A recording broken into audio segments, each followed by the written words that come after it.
Ratusan warga desa Gampung Blang, Kecamatan Idi Raya, Kabupaten Aceh Timur, dihebohkan dengan suara zikir dan takbir dari dalam sumur milik warga setempat.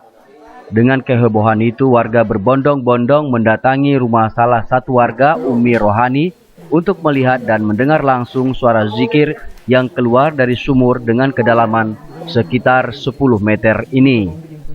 Kejadian ini berawal saat Rohani warga Gampung Blang hendak melaksanakan sholat subuh.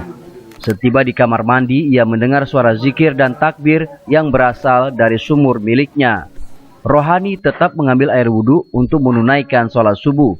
Setelah itu ia kembali lagi ke kamar mandi untuk memastikan suara zikir dan takbir yang ternyata masih tetap terdengar di telinganya. Kepala Desa Gampung Blang Suhelmi membenarkan kejadian aneh itu.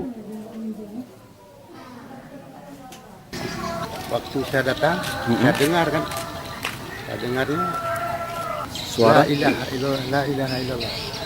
pertama yang dengar itu siapa, Pak? Yang punya rumah. Yang punya rumah. Sekitar jam berapa, Pak? Habis sembahyang subuh. Habis sholat subuh, yang punya rumah dengar itu, Pak. Para ulama juga sudah mendatangi sumur tersebut, serta menitip pesan kepada masyarakat agar tidak ria serta takabur dan berlebihan dalam merespon keanehan di dalam sumur, sehingga nantinya akan membawa kepada kemusyrikan. Dari Kota Langsa, Said Maulana, Pelita On TV melaporkan.